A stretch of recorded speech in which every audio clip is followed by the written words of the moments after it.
هر جندبن صباح طبعا بخير ويضا وشبان بهدار المنهجة حفلة صبية ودما پای داخل هولری وقتمی امروز باشه دودنا دست بکرن بچندی بابت و مشارن جواز لستان محمد امینم درجه هیا بدم جمره داد گلو دبم وجه بچونا هرگلیان بحثه بکم و بحثه دوم جاران بکن ما دوم جاران ما دکرنه جمنا توانی ابر کرنا زارو کان جبو دبستانا و دیگر دست بکرنا سیستم خواندن آنکو و کبوبونه دریه دبستانا وانا یادنجی چام گرینگی به دنان خواب بدن به تایبتیجی او اینکو انجور جوان کاری بکارتین انگلو حتی چقاسی برگه دیگرش بلیوه که جی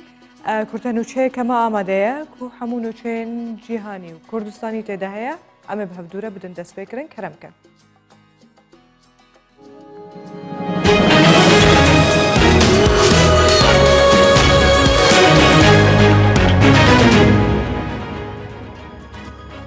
ایرو وزیر برگری ایتالیا دیگر برپرسن هرما کردستان دیجبو هروها کوبوگیجی لورنزو وزیر برگری ایتالیا دیگر برپرسن بلندن هرما کردستان دیجبا برسا شر تیرور و جناو برنا پاشماین داعش گفتگوت کنده هیا ما سالا که ده جدسکاربونا وینا دوی پوسته ده بدمین جاره که وزیر برگری ایتالیا سردانا هرما کردستان و هروها عراقت گوشی سال 2014 و 800 راوشکار ایتالی مشکوره هنان دنیزی که 15,000 پیشمرگیان کریه.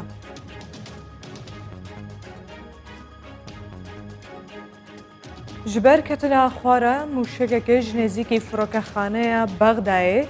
هفت کس بونا قربانی و جبر کتنا به موشک وجدور کاتیو شبو به مال حولاتی که نزیکی بالا فرخانه بغداد 5 کس هاتن کشتن و 2 کس دنجی بریندار بون. چافکانی که امنی جنافچه راگهاند که همو قربانیان اوه موشکه اندامن یک معلوماتی بون و راگهانجی او این که جهر شده جان خواهج دست دانه 2 خانم بون و 3 زاروک بون. هروها تقینک لباجار حسک روجاوای کردستان جیروده و چند کس بونا قربانی. به امنیت کردستان 24 راگهاند که بمبک چاندیل نزدیکی دیرکا کوجد بجن لگره که تل هاجری یه باجار حسکه تقیه و 2 کس ده انجام ده بریندار بون راگهانجی که برینا واناجی کورا و هاتنا شاندن جبون خوشخانه هم دبن چابدیریا پزشکی دنه آماجه بوی که جیدان کوله کولین جرچوانی رودان عبه تقینه دست بکر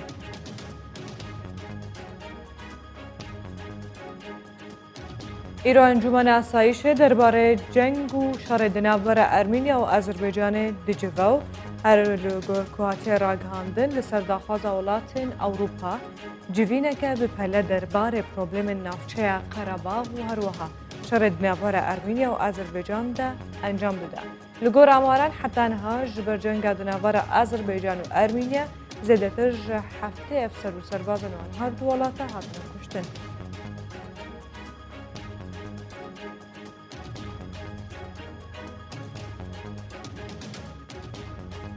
کرده هم ابسر هفدهات مهاجم بابتون جارن خواهندن و زانیاری خواه دوره بشوکیده.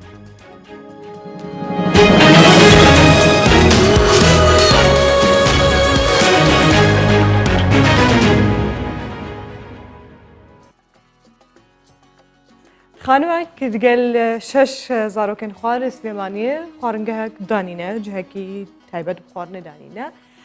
کوک الماس نمونه مالباته که هر ورد برانبر سختی انجیانه به وی کاری پیشان داده. زاروکن وجی گله که دل خوشن کو دیگر سرپرشتیا دایک خود وی کاری انجام دادن. دایک جاسی کلام بریه ماستن بباشم و میزیدارم. بە گڕوتینی یەک تیم کار دەکەن تا لە نزیکەوە سەردانیان نەکەیت نازانیت یەک خێزانن کە ئەم چێشخانەیە لە سلێمانی بەڕێوە دەبن. ئەڵماس و شەش منداڵەکەی خواردنگەیەکی کوردەواریان داناوە ئەو پەندەیان جێبەجێ کردووە کە دەڵێت هەموو کارە گرانە بە هەرەوەزی ئاسانە. هاتی هستم که مناڵەکانمی تر دەتوانە ئیشکردنیانێ و حەزیان لە ئیشە خۆشم و بەهرەیەم هەبوو حەزیشم لە ئیشکردن بوو ئەیتر بیرم کردەوە کە شوێنە دانین تایبەت بە خۆمان مێردەکە مناڵەکانم ینی لە شوێنێک ئایش بکەین هەم خێزانی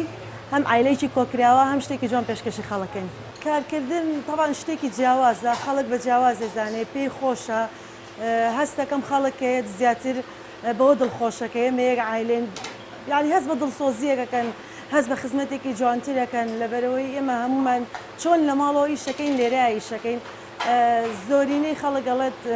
لەوە ڕازین لەوە خۆشحاڵین کە مناڵەکانت زۆر هاوکارتن دیاری نەکراوە کێ کارێکی دیاریکراو بکات هەمووان کاری یەکتی دەکەن منداڵەکانی ئەڵماسیش زۆر دڵخۆشن بەوەی لەژێر سەرپەرشتی دایکیان کار دەکەن بێگومان هەموو کەسێک لەگە خێزانەکەی خۆیان کە کارەکە زیاتر مرتاحە لەگەڵ ئەو شوێنەیە لەبەر ئەوەی هەموو کەسەکانی خۆی لە دەورێتی پێویست ناکە یعنی هیچ بەرپرسیارەتێکی قورس هەڵگرێت یان چکە دایکم لەگەڵمایە و خێزانەکەم لەگەڵمایە حەزمانونێکی زۆر ناگەین لەبەر لەو خێزانەکەی خۆتە بە دڵێکی ئارام و ئیشەکەی حەزمان دوو من ناگەین دڵی خۆشە خەڵک لێو ڕازیە خواردنەکان ئەڵماس خۆی ئامادەیان دەکات کارکردنیش لە خواردنگەیەک لەلایەن ئەڵماسەوە دوو پەیامی هەیە پەیامی ئەوەی سەختیەکانی ژیان ناتوانن ڕێگر بن لە پێش ئارەزوو خولیا و کارکردن پەیامی دووەمیش نمونەی خێزانێکی تۆکمە لە کارکردن کە کارێک لای زۆر کەس ئەگەر هەیە بە قورس تەماشا بکرێت برنجی خڕیادرێش ئارام بەختیار کوردستان 24 سلێمانی ئەم ڕەوشە سەقای هەفتوورە بشۆپینن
هەرۆک هەنجانن دە درێژە هیاوان هەرسێ هەیڤن دەرباس بوویدا ما گرنگیەک تایبەتدا بە زمانی کوردی و زاراڤەیەن کوردیش بەرکەوە کۆنزانژی هەر وشەیەک دە زمانی کوردی دە چەندین شاخێنوێ هەنە چەندین وشەین ئانکو گوتنێن هەف شێواز جێ هەنە بێجە چێ بە هەمان زاراڤێ بێ بۆ نمونە ئەگەر ئەس بێنم زمان هەر ئەف بهێڤل هەنێک ژێرت بێژن کەپی هەنێک ژێرت بێژن کەپوو هەنێک ژێرت بێژن لوت هەنێک ژێرت بێژن دفن ئەف تەنێ بە هەردوو زاراڤەیەن کورمانجی و سۆرانی بوو کم ئاماژە پێدای ji bilî çendîn hinek dibêjin poz ji bilî çendîn zaravên din û yên navçeyên din yên Kurdistanê ku her navek yan nîşanek yan tiştek tê guhertin doma zimanê Kurdî zimanekî gelek dewlemend e heta vêga jî heta vêga vê jî bi herêma Kurdistanê bi soranî û heroha li navçeya dihokevza xwewana jî سیستما خواندنê bi kurmancî ye lêbelê bi pîtên aramî ye li Rojhilatê Kurdistanê jî bi heman şêwe bi pîtên aramî tên vîsandin û xwendin lêbelê li Rojava Bakurê Kurdistanê jî bi pîtên latînî tênen vîsandin û xwendin gotin bi her tiştekî bi zimanê Kurdî. Lewma ji gel pêşketina evê cîhana sosyal medyayê torên civakî yan sosyal medya jê re dibêjin و حالê hatiye ku Kurd êdî hewl didin zêde ji hevdû fêm bikin zêde têkedî nav zaraveyên hevdû bibin heta ku xwegerî ji hevdû nebînin diberê de eger Kurdek bi zaraveyekê din axivî baya divabû penayê bibe ji bo zimanê wî welatê ku dibin destê wî de ye bo nimûne eger Kurdekî başûrê Kurdistanê Rojavayê Kurdistanê hebane hevdû zimanê erebî zanî baya yan zimanekî din zanî baya yekser diguhertin hewl nedan ji hevdû fêm bikin lewma pena bo zimanên din dibirin.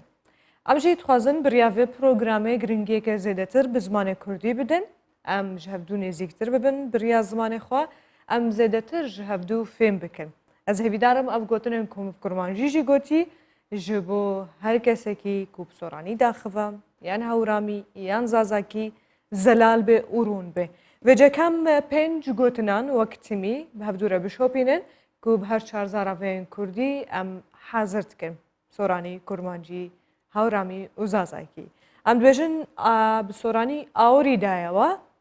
bi kurmancî awir de wek hûn dibînin grafîka me amade ye bi hewramî jî dibêje awir da we bi zazakî dibêje awir da nêzîkî heve ev tu problem ser nîne. زوو گەڕایەوە bi سۆرانیە زوو vegeriye bi kurmancîye bi hewramî zû gêlawe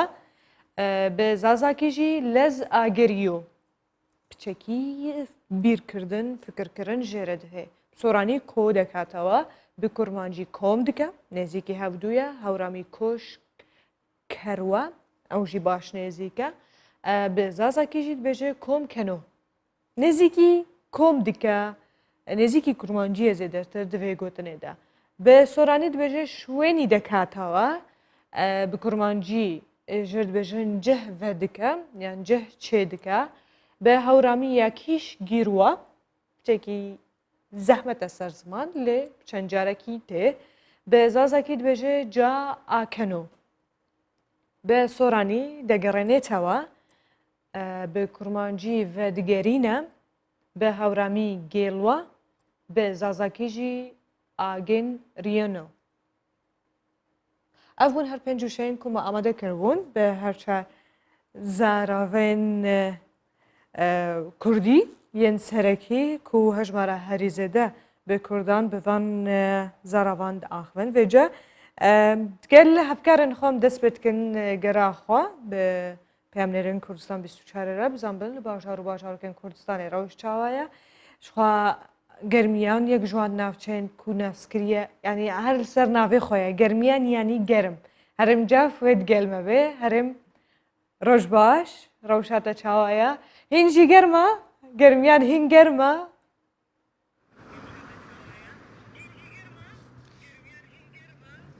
ڕۆژ باش گەرمیان هەمیشە گەرم بووە بەس ئێستاوە چەند ڕۆژێکە کەشەوەکە خۆش بووە فێنک بووەتەوە gelek baş e lewma te jî gulek گوڵستان hemî filber kiriye دەمەوێ باس لە بابەتێک بکەم کە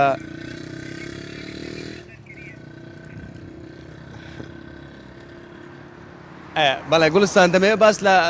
بابەتی مردنی سەرپەرشتیاری ئیدارەی گەرمیان بکەم کە دیارە بەرەبەیانی ئەمڕۆ سەرپەرشتیاری ئیدارەی گەرمیان لە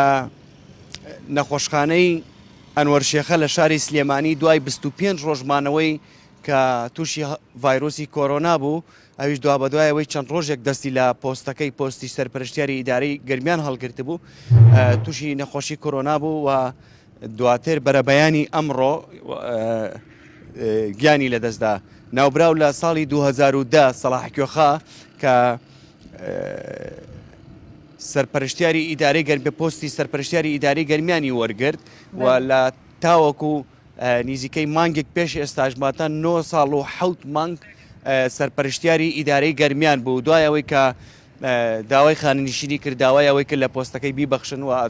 ینی شێوازە لە شێوازەکان وتی ماوەیەکی زۆرە لێرەم دەمەوێن پۆستە جێ بێڵم بۆ کەسێکی دیکە دوایەوەی چەند ڕۆژێک بەسەر دەست لە کار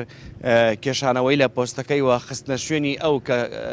شێخ جەلال قایمقامی کفری کە ئێستا سەرپەرشتیاری ئیدارەی گەرمیانە بەرەبەیانی ئەمڕۆ سەلاحەدین محەممەد ناوی تەواوی سەلاحەدین محەممەد هەناسراو بە سەلاح کێخا سەرپەرشتیاری پێشووی ئیدارەی گەرمیانە و لە ساڵی وەکو ئاماژەم پێکرد لە ساڵی 2010 بووەتە سەرپەرشتیاری ئیدارەی گەرمیان و بەرەبەیانی ئەمڕۆ گیانی لەدەستداوە ناوبراو لە ساڵی 1953 لە گوندی بانەبۆری سنووری قەزای خانەقینیش لەدایک بووە و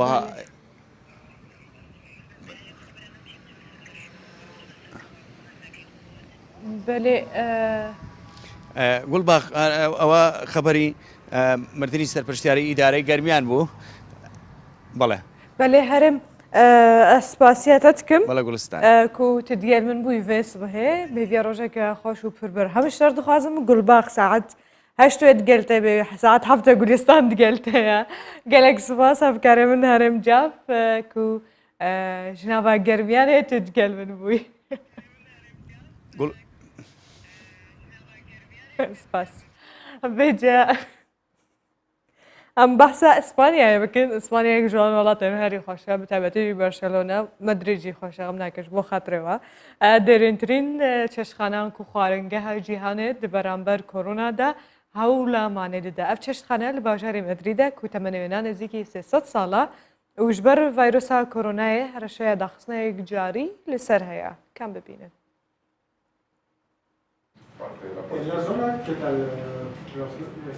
چێشخانەی بۆتین لە شاری مەدریدی پایتەختی ئیسپانیا کە تەمەنی 295 ساڵە وەکو دەریترین چێشخانەی جیهان ناوی چوەتە کتێبی گینسەوە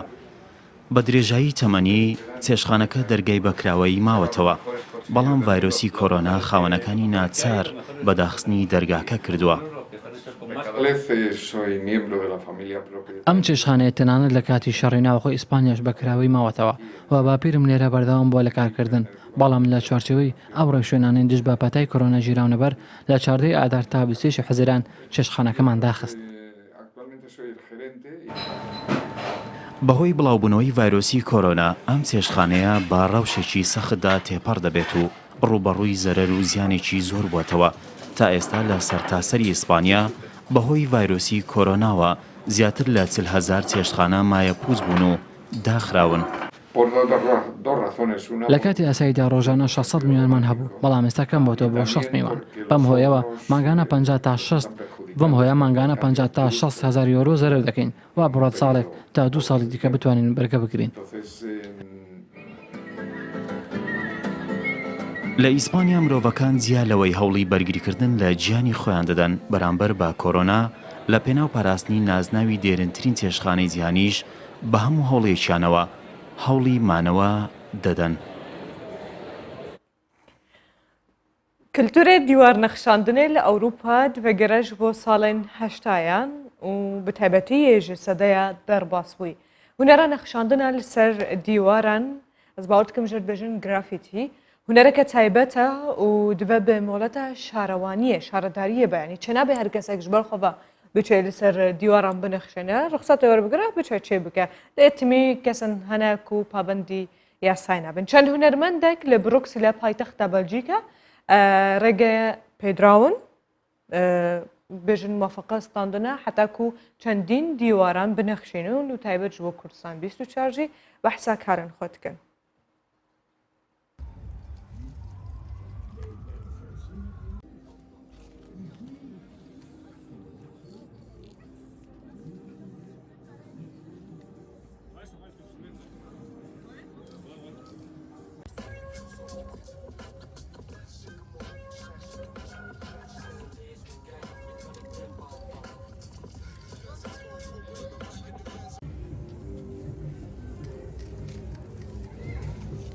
Yeah, I'm here with some friends. Most of them they are doing graffiti, but بەڵێ من لێرەم لەگەڵ هەنێک هاوڕێم زۆربەیان سەرقاڵی گرافیتن بەڵام من هوەری خەیاڵی دەکەم بە بەکارهێنانی تێپ ئەمە یەکەم جارە هاتوین بۆ ئەم شوێنە و دیوارەکە ڕێگەمان پێدراوە و دەتوانین بەکاری بهێنین لە برۆکسل لە ڕاستیدا دەمانەوێت جیهانێکی تازە پێشکەش بکەین هەمیشە لەسەر دیوارە کۆنەکانی برۆکسل کار دەکەین کە دەکەونە ناوچەی ئەندرلێخت نزیک زانکۆی برۆکسلی ئازاد هەروەها ناوچەیەکی دیکە نزیکە لیدۆکای بەڵام لەم کاتەدا ئێمە زۆر دڵخۆشین کە شارەوانی ئەم شارە ئەم دیوارە تازەی پێداوین وێنەی لەسەر بکەین کەش و هەواش خۆشە بۆیە هەمووشت زۆر باشە.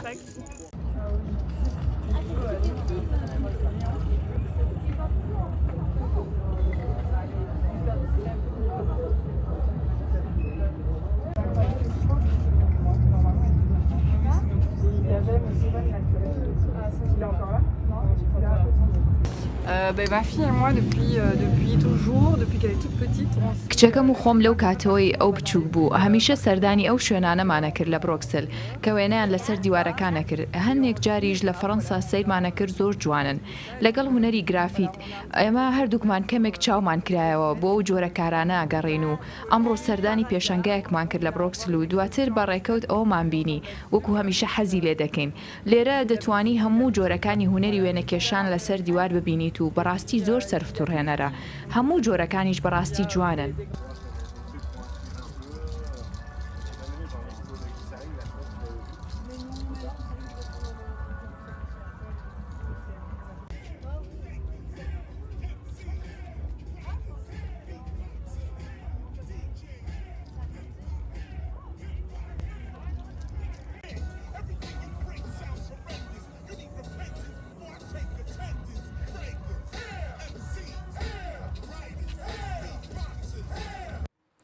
ئەڤژ بری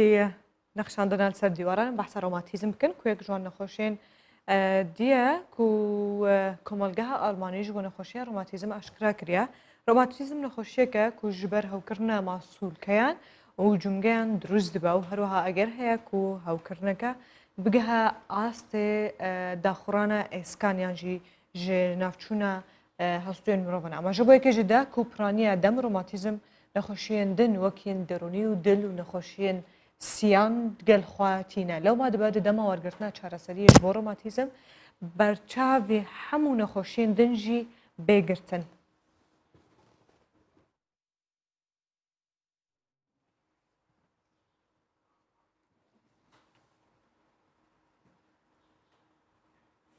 بەجەمە گرافیکێک تایبەت ئامادەکرێت لەسەر خوێندنێت بێژن گەلۆتە دخوازێ خوێندنێ بجۆشتر بخۆشتر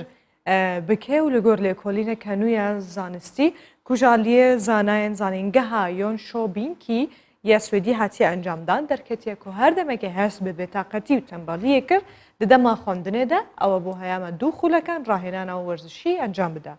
زانە ئەشکرەژیکردنە و زەلالکردن کوبەرین هاژی کو بەحسە باندۆرە وەرزشکردنێ لەسەر وان کەسان دکە و تەمەنێوانە دنابەرە 18 بۆ 34 ساڵان vەیە بە تایبەتیژی وەرزشکردن بە بازدانێ بە پایسکلێ هەروەها کەزیژی دکن و پەیوەندێکە ڕاستەخۆر ڕاستە ڕاست دنابە وەرزشکردن و کارینن فێربوونێدا هەیە ئەف یەکەم لێکۆلینە کو دەربارەی سوودن وەرزشکردنێ لەسەر ئاستێ فێربوونێ هاتیە ئەنجامدان. ئەمە بەحسە چاوانەیە گونجاندنە زارۆکان بکەن دیگەر لە دۆخە قوتابخانەیەن وێجە مدیەن میهمانێکی پسپۆر بە تایبەتیژین هاکو دەست بێت کە و چەند هەیڤک بوو هەیامەک بوو زارۆک دووری دبستانان کەتبوون چاوا دووبارەواران هێنن کو سبهی زوو رابنە سەرخوا تەندروست رابنە سەرخۆ خۆرنەکە باش بخۆن گرنگی بخواندنە خۆ بکەن دوور ژلێستیکەین کو دەما دەرباسبووی دە پێمەژول بوون دیگەل برێ سعید حەمەدەمین کو بخۆ سپۆرە جوواکیە و هەروەها پەروەردەیە وێس بەهێت گەلن وێ زۆر بەخێر بێ مامۆستا باشی زۆر سپاس ئەوجە باسی ئەوە بکەین ئێستا منداڵەکان خەریکن بەرەبەرە خۆیان ئامادە دەکەن بە تایبەتی پۆلی 1 و 2 ئەوانەی تر بە ئۆنلاین دەخوێندن ئەگەر باسی پۆلی 2 بکەین زۆر کەم داوامیان کرد لە ساڵی یەکەم و ئێستا دووبارە داوامەکە دەست پێ دەکە دایکان و باوکان چی بکەن لە سەرەتا زۆر دەستخۆشتان لە یەکەم کا گرنگی بە بواری پەروەردەدەن بێگومان پەروەردە بنامە و بناغە و بناغی هەموو کەرتەکانی دیکە ئەمە توانین وە بەرهێنان لە پەروەردە بکەین بۆەوەی کە تەواوی کەرتەکانی دیکەش بتوانین بە پێی ئەوەی کە ئەمانەوێت لەسەر و ئاراستەینەوە و کۆمەڵگایمان بکەین بۆیە گرنگی پەروەردە گرنگیەکی زۆر با بڵێن بەرچاوە و زۆربەی کۆمەڵگای پێشکەوتەکانی دنیاش لە ڕێی کەرتی پەروەردەوە توانیوتیان کە نەوەکانی خوان ئاراستە بکەن وە کۆمەڵگایان بەرەو پێش بن سەبارەت بە خوێندن لە بارودۆخی ئێستادا کەمە لە دۆخێکی دنیا بەگشتی ینی جیهان لە بارودۆخێکی زۆر تایبەتە بە هۆی ئەوەی کە ڤایرۆسی کۆڕۆنا مرۆڤەکانی پەیوەندی کۆمەڵاتیەکانی لێک پچڕاندووە ساردی کردنەوە و یەک لەو سێکتەرانش کە بەر ئەو کاریگەریانە کەوت قوتابخانە و پرۆسەی پەروەردەیە لە ڕاستیدا ئەوانەی کە سەبارەت بە ئەوانەی کە پۆلی دوون بۆ ئەم ساڵ پار چەند مانگێکی کەم توانیان لە قوتابخانە بمێنەوە لە کاتێکدا ساڵی یەکەم ساڵێکی زۆر با بڵێن تامەزرۆیە بۆ قوتابی منداڵ لە جەوێکی جیاواز کە تەنها خاو خێزانێتی پەیوەندیە نزیکەکانێتی تێکەڵاوی دنیایشی دیکابیت کە دنیای پەیوەندی جیاوازە دنیای خوێندنە ناسینی خەڵکی جیاوازترە چونە نێو موئەسسات و دامەزراوێکی جیاوازترە و کۆمەڵی خەون و خولیە لە ڕێی منداڵەکانی دیکەوە کە بۆی باسەکەن لە قوتابخانە چیە گوزارێت حەز و تامەزرۆیشی زۆری هەیە بۆی کە بچێتە نێوە پرۆسەیە بەڵام بینیمان لە چەند مانگی سەرەتا دابڕان ئەم حەزیان با بڵێن نیانتوانی پڕیکەنەوە دیسان بە هەماشەوە پۆلی یەکەمی ئەم ساڵ ئەمازانی منداڵ دیسانەوانیش هەمان تامەزرۆیان هەیە بۆی بچە ناو ناوەندەکانی خوێندن بۆیە ئەو بابەتی کە ئەو بڕیارەی وەزارەتی پەروەردە کە پۆلی یەکەم و دووەم بچنە نێو ناوەندەکانی خوێندن بڕیارێکی لە جێ و بەجێە زۆر گرنگە کە خێزان و دایک و باوکان لە ئاستی ئەو تامەزرۆی منداڵەکانیان بن ئەو خاو خلیچکی کە هەمومان بە شێوەیەکی گشتی لە ژیانی خۆمانە دووچاری بووین بۆ هۆی ئەوەی کە نزیکەی 5-6 مانگێکە ئێمە لە دۆخی کەرەنتین و پچڕی سەردانکردن و کارکردن و ئەوانە داین جۆرێک لە ئەو حەزە بێنینەوە ناو مێنتاڵیتی و عەقڵی خۆمان جۆرێک لە ئازایەتی بدەینە بەرخۆمان داک و باوکان کەمێک بە تامەزرۆی زیاتر هەوڵدە منداڵەکانیان ئامادە بکەن بۆی بیان نێرن بۆ قوتابخانە چونکە بەر لە قوتابخانە باوەندەش بڵێم ئەوجا پرسیارەکەی خۆتکە ئێمە بۆی منداڵ پێش ئەوەی کە منداڵ بچێتە ناو چوارچەوەی قوتابخانە کۆمەڵێک ئامادەکاری هەیە پێویستە بکرێت بۆ نمونە ئەبێ خەوی ڕەکخرێت دەبێت لە کاتژمێری زووی شەو بخەوێت بەلایانی کەم لە نێوان 10 بۆ 12 شەو خەوت بێت بۆی ئەو قوتابیەکە بەیانی هەڕاستی لە خەو نزیکەی 7 کاتژمێر خەوت بێت کاتێک 7 کاتژمێر خەوت و ئەبێ خواردنی پێ بدرێت چونکە بە گەدەی بەتاڵ کاریگەریە بی لەسەر دابەزینی شەکرە لە نێو خوێن و دابەزینی فشاری خوێن کەمانە هەمووی تەرکیزی منداڵ و وزە و چاڵاشەکانی کەمە کاتەوە ناتوانێت لە ناو قوتابخانەوەک ئەوەی پێویستە بچێت ینی بەشداری بەجێ مامۆستا لێرە شتێکەیە ئێستا داوایەوە دەکرێت کە دووری کۆمەڵایەتی بپارێزین بەڵام ئەوە لای منداڵەکان نییە چۆن ڕابهێنرێن کە ئێستا دۆخێکی تایبەتە دەبێت زیاتر ئاگاداری لە ڕاستیدا ئێمە ئەگەر بەشێشی گشتی باسی مۆسەی پەروەردەکەین پەروەردە لە دنیا ئێستا تەنها فێرکردن نییە ینی تۆ زانست خوێندەواری یان زانست و کۆمەڵێک لە پرۆگرامی دیاریکرا و فێری مندارەکان بکەیت قوتابخانە دامەزراوەیەکیان پەروەردە پرۆسەیەکەکە مرۆڤی تێدا ئامادەکرێت پەیوەندی کۆمەڵاتیەکان یەک لە گرنگترین خاڵەکانی یان کۆمۆنیکیشن یەک لە گرنگترین خاڵەکانی پەروەردەیە لە دنیا ئێستا و پێی سیستەمە و فەلسەفەی نوێی پەروەردە با بڵێن کۆمۆنیکیشن یەک لە گرنگترین خاڵەکانی پەروەردەیە لە سەدەی 21 بەڵام لەگەرەوەشدا ئەبێەوە بزانین کە ژیانی مرۆڤ ینی مانەوەی مرۆڤ لە هەموو شتێک بە بەهاتر و بە قیمەترە چونکە هەموو پەروەردە و پرۆسە ئەو کەناڵە و دانیشتنی ئێمە و هەموو با بڵێن مؤسساتێک کە لە کۆمەلگا جیاوازەکان وجودی هەیە لە پێناو مرۆڤە لە پێناو مانەوەیەکی باشترە بەرەو پێشچوونی زیاترە بۆیە ژیانی مرۆڤ لە هەموو شتێک گرنگترە بۆیە کە ئەو قرارانە درێن کە وەزارەتی پەروەردەڵی کۆمەڵێک لە پۆلەکان جارێ بێ لە ماڵەوە بنیان دووری کۆمەڵایەتی پارێزرێن ماسک بپۆشن هەموو ئەو شتانە لە پێناوەیە کە مرۆڤ سەلامەت بیت بەڵام ئەبێ ئاگاداریەکی زۆر باش لەلایەنی ئیدارە و ستافی بەڕێ کارژێڕی قوتابخانە ڕەچاو بکرێت بەوەی تا بکرێ منداڵ کەمێک لێک دوور بیت ئێمە خۆشبەختانە لەو ڤایرۆسەوەی کە تا ئێستا بەری کەوتوینە و با بڵێن زانیاری ئەوەندەی کە هەیە منداڵ کاریگەری زۆر کەمی ڤایرۆسەکەی لەسەر یعنی ڕەنگە توش بیت بەڵام هەستیش پێ ناکات نیشانەکانی دەرناکەون لەبەرەوە ئەوە جێی خۆشحاڵیە بەڵام ڕەنگە منداڵەکە بیتەوەی گواستنەوە و تەشەنەکردن بۆ نێو خێزانەکەی لەبەرەوە پێویستە کارژێر قوتابخانە دڵنیاشم لەو بوارەوە هەمویان ئامادەگی باشیان هەیە لە بەرامبەردا خێزانی قوتابیە بێ هاوکار بیت لەگەڵ ستافی قوتابخانە بۆی کە جۆرێک لە جۆرەکان منداڵەکانیان ئاراستە بکەن تیان بگەێنن کە دەکرێت بەرکەوتنی جەستەی تەوقە و ئەمانە نەکەن یان هەندێک یاری هەیە منداڵ لە بەرەوەی وزەی زۆرە جم و جۆڵی هەیە جۆرێک لە ئەو یاریانە پێیان بڵێن کە کەمی کەنەوە ئەتوانین ینی بۆ هیواین کە ساڵێکی سەلامەت و نوێی باش لە پەروەردە بەڕاوچی گومان هێویامانژی ئەوە مامۆستا دەوان چەند ساڵێن دەرباس بوویدا زیاتر خەڵک شاریوەیەکێ بووک و نەخۆشیێکۆک ئۆتیزم هەیە زیاتر لە ناو منداڵان بەربڵاوە لە تەمەنێکی زۆر بچووکدا دەبی ئاگاداری بکەن ئاگاداری ئەوە بن کە منداڵەکانیان چۆن هەڵس و کەوت دەکەن ئێستا لەگەڵ گۆڕینی ئەم بارۆدۆخە ئەگەری ئەوە هەیە نەخۆشی منداڵان بەو جۆرە زیاتر بڵاو بێ و چۆن خێزان ئاگاداریەوە لە ڕاستیدا بابەتی ئۆتیزم بابەتێکی زۆر پسپۆڕیە و کۆمەڵێک دەرەجات هەیە لە ئۆتیزم پێویستە پسپۆڕی تایبەت کاری لەسەر بکات یان با بڵێن تەنانەت قسەشی لەسەر بکە بەڵام ئەوەی هەیە خۆی ئۆتیزم بارودۆخێکی جەستەی عەقلی هۆرمۆنیە لە جەستە ڕووەدا ڕەنگە تەنها بارودۆخە کۆمەڵایەتیەکە ئەمە هۆکار نەبیت لە بەڵام منداڵی ئۆتیزم بەشێکی زۆریان هایپەرن ینی وزەیەکی زۆریان هەیە پێویستیان بە مەجالێکی بەرفراوان هەیەوەی تێدا با بڵێن بجوڵێن ینی مەجالیان هەبی مەجای بۆشایی باشیان هەبیت یا چونکە زۆر عجوڵن زۆر پڕوزە و پڕجوڵەنە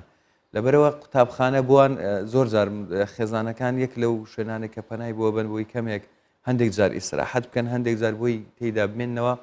قوتابخانە و شوێنی تایبەتە ینی منداڵی ئۆتیزم ئەگەر دەرەجەکەی کەم نەبێت ناکرێت لە ناو ژینگەی قوتابخانە یان ژینگەی گشتی ئەوانی تردا بنرێت چونکە خۆی پێ کۆنتترۆل ناکرێت دوجارە بێتە هۆی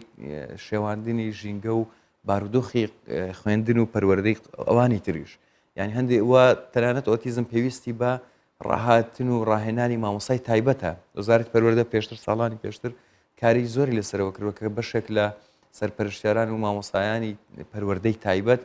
ئاراستە بکرێن و ڕابهێنرێن بۆی کە چۆن مامەڵە لەگەڵ قوتابی خاوەن پێداویستی تایبەت و ئۆتیزمیش بکرێت بەڵام ئێستا لە بارودۆخێکی زۆر ینی ڕیسپەڕین نازانین کە خوێندنی ئاسایی بەڕاستی بەرەوچێت و یەکی لەوە قوربانیانەش کە قوربانی زۆر بابرین بەڕاستی کاریگەرن بەو بارودۆخاویش منداڵانی ئۆتیزم و خێزانەکانیان پێشبینی دەکرێت چ دابوونەریتێکی کۆمەڵایەتی لەناو بچێتن لەناو کۆمەڵگای کوردەواری ئەوەیە ڕۆژاوایی ئەوە چەندین ساڵە لە یەک براون و پەیوەندی کۆمەڵایەتیان زۆر زۆر لاوازە بەڵام لە کوردستان ئەو پەیوەندی زۆر زۆر بەهێزە بێگومان با بڵێن سروشتی دابوونەریت و کللتوری هەر کۆمەلگایەک زۆری پەیوەندیەکانیشی داڕێژێتەوە دیاریە کات لەبەرەوە لە کۆمەلگایك بۆ کۆمەلگایەکی دیکە ئەم دابڕان و دووری کۆمەڵایەتیش جیاوازی هەیە بۆ منە لە کۆمەلگای ئێمە زۆر سەختە ئەمە پەیوەندی تەنانەت جیران و هاوسەکان پەیوەندیەکی بەهێزە پەیوەندی خزمی دوور پەیوەندی بەهێزە وەک کۆمەلگای ئەوروپینە لەبەرەوەش بینیمان کە زۆر جار کەرنتین وەک خۆی جێبەجە ناکرا ناتوانرا کۆنتترۆل ناکرا و ئێستا زۆر بە زەحمەت پرسە و ئاهەنگی بوو گواستنەوە و سەردانیکردن با بڵێن جێبەجێکرێت بۆیە پەیوەندی کۆمەڵایەتیەکان لێرە پەیوەندی بەهێز نەما ئەم بارودۆخەش لایەنی با بڵێن باش و خراپی خۆی هەیە ئیجابی و سلبیاتی هەیە هەر سلبیات نییە بەڵام لە بارودۆخێکی ئێوە هەندێک جار کاریگەریەکانی سلبی دەرەکەون بەڵام بەگشتی گۆڕانکاری هەر قۆناغێک گۆڕانکاری تایبەت بەخۆی هەیە پەیوەندیەکان زۆر جار دەڵێن پەیوەندی لە ناو سویان ساردویانەوە لە ڕاستیدا ڕەنگە بەو جۆرە نەبیت پەیوەندیەکان ئاڵ و گۆڕ ئەکرێن ینی پەیوەندی هەیە شوێنی پەیوەندی تر ئەگرێتەوە کاتێک تۆ دام و دەستگای ڕسمیت بەرفراوانە بیت و خەڵک شوێن و کارکردنی ینی شوێنی کارکردنی ئەگۆڕێتە چێتە ناو مؤسسەیەکی دیکە حتمما لەوێ پەیوەندیکە دروستەکە تۆ لەناو خێزانت و چواردەورت هەندێک پەیوەندی هەبوو لەگەر دەستە خوشکرد لەگەر کۆڵان لەگەر خزمەکان بەڵام کە دێ ناو مؤسسەیەکی ڕاگەاندن جۆری دیکە پەیوەندی دروستەکەی لەگەر هاوڕەکان لەگەر کامێرمان لەگەر بەڕێوبەر و ئیدارە جۆرێکی دیکەی پەیوەندی دروست ئەبیت واتە پەیوەندیەکان لە شێوازێک بۆ شێوازێکی دیکە گۆڕانکاریان بەسەردادێ حتمما کاتێک پەیوەندێکی نوێژ دێت لەبەر کات لەبەر ئەوەی کە مەجبوری تۆ کاتی پێ بدەیت کاریگەری لەسەر پەیوەندیەکی کە دروست دەکات هەندێک جار دەڵێن پەیوەندیەک کۆم پەیوەندی خێزانیەکان لاواز و سارد بوون ڕاستە ئەمە ڕاستە بەڵام مانایەوە نییە کە نەمابێت لەبەرەوەیە کە تۆ پەیوەندی کارت هاتۆتە پێش پەیوەندی خوێندنت هاتۆتە پێش پەیوەندی جیاوازترت پەیوەندی مەجازی لە ڕێی تۆڕە کۆمەڵاتیەکان هاتوتە پێش کە حتمما ئەوانە لەبەرەوەی کاتە بن پێویستیان بە کاتە کاریگەری لەسەر پەیوەندیەکانی دیکەش ئەبێت دروستە شتێک هەیە کە ئێمە دەچوین بۆ قوتابخانە زۆر حەزمان لە ڕنگ و ڕسمکردن بووێنەکەشان یان چالاکی ئەوانە بوو ئێستا منداڵانی ئێستا زۆر زۆر خەریکی ئایپادن و بەو ڕێەوە دیانی کاتی خۆیان بەسەر دەبن بەڕای تۆ دایکان و باوکان چۆن ڕفتار بکەن لەگەڵ منداڵەکانیان بۆ ئەوەی مشکیان زیاتر بکەنەوە لەو بوارانەدا ڕاستیدا ئێمە تازە لە ناو نەک بەر تەکنۆلۆژیا کەوتوینە لە ناویدا یعنی تۆ زەحمەتە کۆنتترۆڵی ئێمە زەختێکی وا بخینە سەر دایک باوکان بڵێن نابی ئایپاد و موبایل لە دەستی منداڵەکان بن لە ڕاستیدا تەواو هەن ئەنەگەر واقعی بین ڕاستە بەشێک لە خێزانەکان کە زۆر کۆنتترۆلینگن ئەتوانن ئەم حاڵەتانە بکەن بەڵام باشترین شت ئەوەیە ئاگاداری منداڵەکان بین هەم لە ڕووی کات هەم لە ڕووی شێوازی بەکارهێنان و لە چۆنیەتی چونە ناو تۆڕە کۆمەڵاتەکان کاریگەری زۆری هەیە بەڵام تا زێمە لە ناو ئینتەرنێتی ئەسڵان ڕەنگە کۆڕۆنا وای کردبیت ئەم قۆناغە زۆر زیاتر چوبیتە پێش بۆی کە تازە خوێندنی ئۆنلاین ینی وەکو بەدیلێک باسی ئەکرێت لە بەرامبەر خوێندنی ڕاستەوخۆ بە بەشداریکردن بۆیە و پەروەردە ئەنی ئەوەندە ئەرکەکە لەسەر بەڕاستی پەروەردە وەزارەتی پەروەردە و فەلسەفەی پەروەردەی ئێمە لە دنیادا ئێستا سیستەمە پەروەردە پێشکەوتوەکان کار لەسەرەوەکەن چۆن چێژ لە نێو پەروەردە و پرۆسەدا چۆن چێژ ئەبەخشرێت بەتایبەت 9 ساڵی یەکەم ئەوەندە کاریگەری لەسەر دەرەجە و فێربوون داناندرێ ینی با بڵێن ئەوەندە زیاتر لەسەرەوە دانرێت چۆن قوتابی چێژ وەربگریت بۆی ڕەبتبی کۆنەکردبی لە ڕۆی نەفسی و کۆمەڵایەتی و ڕۆحیەوە پەیوەستبی بە قوتابخانە لەوەیەوە کاتێک پەیوەست بوو تۆ توانی بە ئاسانی ئەو بەهاو قیەمە کە زەرورن بچێنی لە نێو مێشکی زەڕی بکەیت و باشترین شتیش و ئەوەی تۆ باست کردوێت لە ڕێی چاڵاچیەوە مەسە جۆن دیویەک لە فەیلسوفەکانی بواری پەروەردەی باس لەوە ئاکات پێویستە دووشت لە نێو قوتابخانە ڕەنگ بداتەوە زۆر گرنگەویشان فێربوون بە ئەکتیڤیتی بە چاڵاچی دووەم فێربوون ڕەبت بکرێت بە ژیانی ڕۆژانە واتە فێربوون ببیتە هۆی ئەوەی کە چۆن قوتابی ئەگەر کێشەیەکی هاتە پێش سکیڵەوەی مهاراتی ئەوەی پێ ببەخشیت بتوانێت کێشەکانی چارەسەر بکات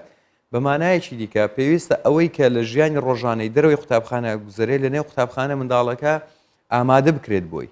بۆ نمونە ئەوەی باست کرد تۆڕە کۆمەڵایەتیەکان و نازانم تەکنۆلۆژیا چۆن منداڵ مامەڵ لەگەر تەکنۆلۆژیا بکات ئێستا ڕەنگە ئەوەندەی ئەو بە ئەو پرسە گرنگ بیت بۆی کە منداڵێک ئامادە بکرێت بۆی ڕەنگە جارێ لە پۆلی یەکەم ئەوەندە سوزانم فیزیا گرنگ نەبیان زیندەزانی گرنگ نەبیان مێژوو گرنگ نەبیت باشە بۆیە پێویستە ئێمە پێداچونەیەکی باش لە ڕێی پرۆگرامەکانی خوێندن و فەلسەفەی پەروەردەوە بکرێت کە بزانین تا چەندە فێرکردنی ئێمە لە ڕێی ئەکتیڤیتیە بیت حتمما وەرزش و هونەر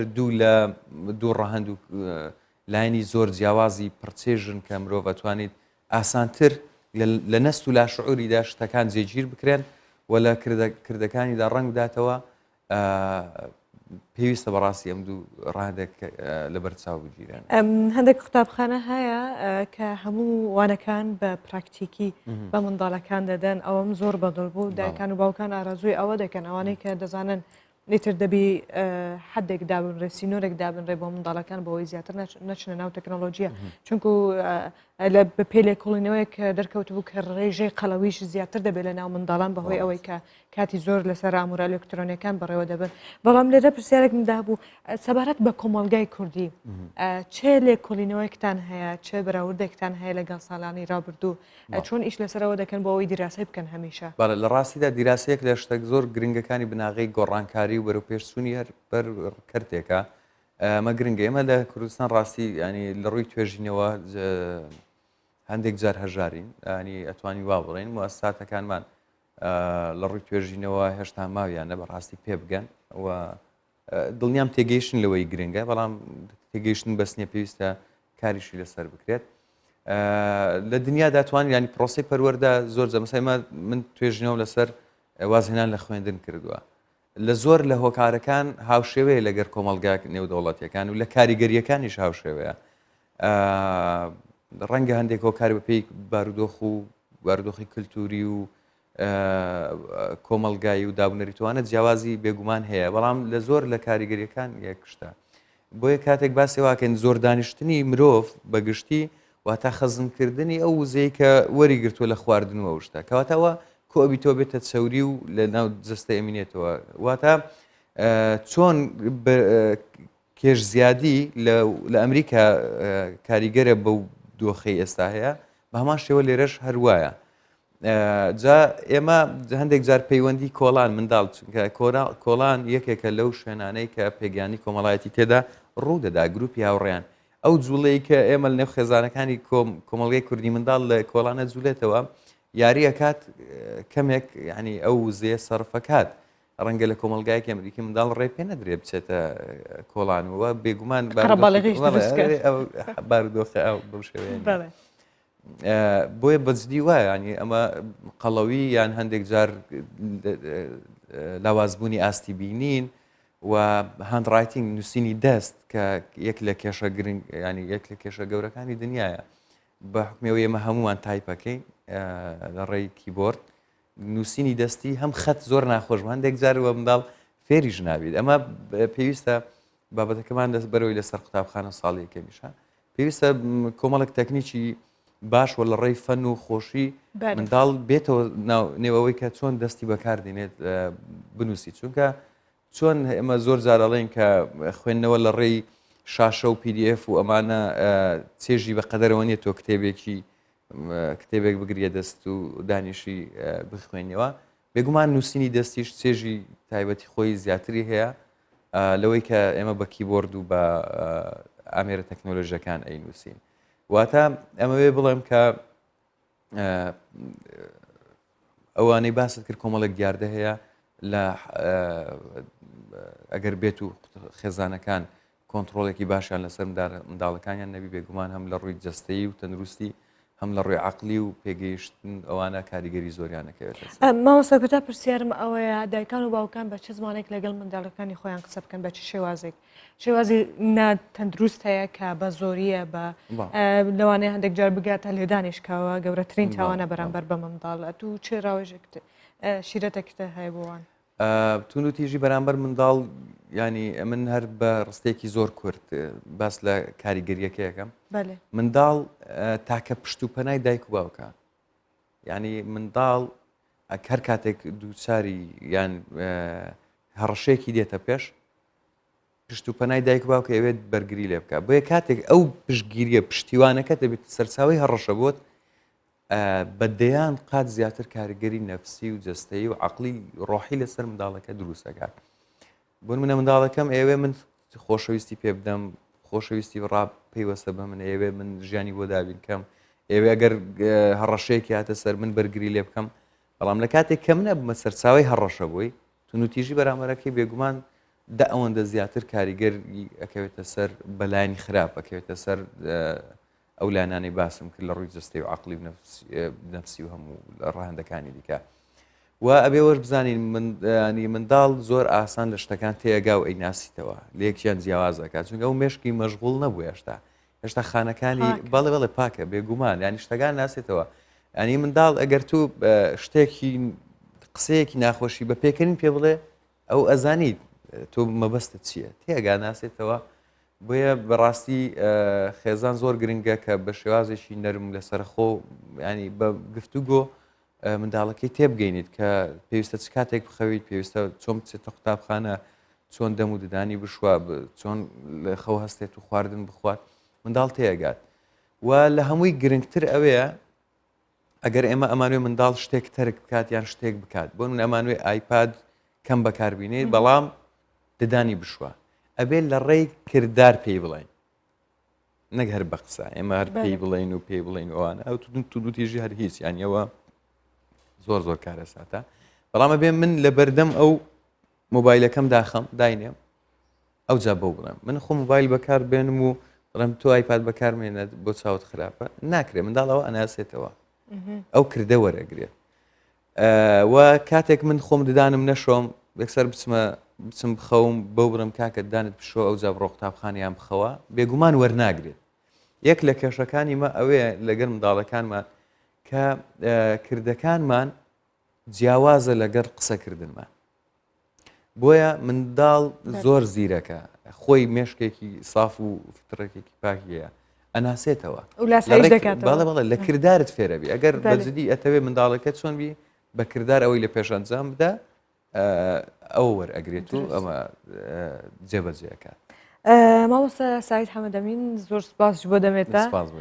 سپاس بۆ بەشداریاتە زێویت کەم کو ئەخافتنەن گۆتەکەری بباندۆر بن جەم دایکان و باوان و بارێک گرانجی لەسەر دایکان هەتمی بهێویا سەرکەفتنە بۆ تەتخوازم و پسپۆرێک کۆمەڵایەتی و پەروەردەی بەسبێتت گەل من بوویت Vêce li Bosnayê mizgefta spî ne tenê pirzgeh û cihêlmêj ye lêbelê xaleke gutariyê jî wekû ew dibêjin bala gelek kesan bixwe dikişîne ew mizgeft ava bû dema ku Bosniya beşek bû ji komara Yugoslavya ya sosyalist çaxê xwe de duyuxtîn de. Duê demê de jî avakirina pirzgehan zehmet bû her wiha destelat jî rêpêdan nedidan heta ku cihên taybet بە پەرستیە بێنە ئاواکردن بە تایبەتیژی مزگەفتێژەکان بە دوورە هەم دیمەنە نوێ ببینن هەمژی بزان بن ڕۆژە ئیرۆ چاوە ناف خەلکێ داون و خەڵک سەردان دکەن. ئەف مزگەفت لە بۆسنیا نەتەنێ جهێنە مێژەیەش بۆی مسلمانن لە باژارە ڤیسۆکۆ لێ بەلێ خەڵکە گەشتیاریە مزگەفتە سپی ساڵە 1970 هاتی ئاواکردن و بدیزاینا خۆیان مۆدرن تێناسکردن وجبرکو بوسنیا بشک بوجو کۆمارە یوگۆسلافیایا سوسیالیست و ئاواکردنا مزگەفت و پەرستگاهان زەحمەت و دوێ سەردەمێدا مسلمانین بۆسنیاژی سێ ساڵان مان تاکارین وێ دەمێ ڕێپێدانە ئاواکردنا مزگەفتێ بدەست بخەن ئەف مزگەفت نویە دیزاینا وێژی دەدەستپێکەدە بوو سەدەماوەیەکێک و خەلک نەچن تێدە نمێژ نەکەن. Dinavbera salên 1967 û 1969 de avakirina mizgeftekê yan her perestgehekê li bajaran zehmet bûye. Ew jî li Komara Federaliya Sosyalîsta Yugoslavya. Piştre desthilatê hişyarî dame. Yan em ê mizgeftekê modern ava bikin yan jî tu mizgeft nayê avakirin ji bo misilmanên deverê. Dîzayn ji bo wan seyr bû û qebûl nedikirin. ساڵە 1970 مزگەفتا سپی خەلاتە ئاغاخان یا ئەندازیاری بێدەستخست و ئیدیژی دلێ خەلکێ نێزیک بوو نەتەنێ نمێشکران لێبەلەی گەشتیاران ژی کووەکە پارچەیەکە هوەری لێت نەرن و بوو سیمبۆلەکە ئاڤاهیا بوسنی. دیزاینی wê ne normal bala geştyaran dikişîne ne tenê musilmanan lêbelê hezkirên endaziyariya avahiyê. Yek dîwar rast tune ye hemû xwarin. Pênc menwerê wê jî têda hene weke nîşan ji bo her pênc stonên Îslamê. ئاواکردنا vê mizgeftê yazda salan berdewam kir û bû mebesteke geştyarî ji hezkerên endaziyariyê re. Sêdebarî wêyekê jî bû sîmboleke musilmanên wî welatî. Îva Umar, Kurdistan 24. Gana dawiya programa xwe îro di rojên bêdejî hevkara min berdewamiyê didin roj baş e bi temî bi babetên balkêş bi pirzanyarî. Heta carekê din biminin nava xêr û xweşê de û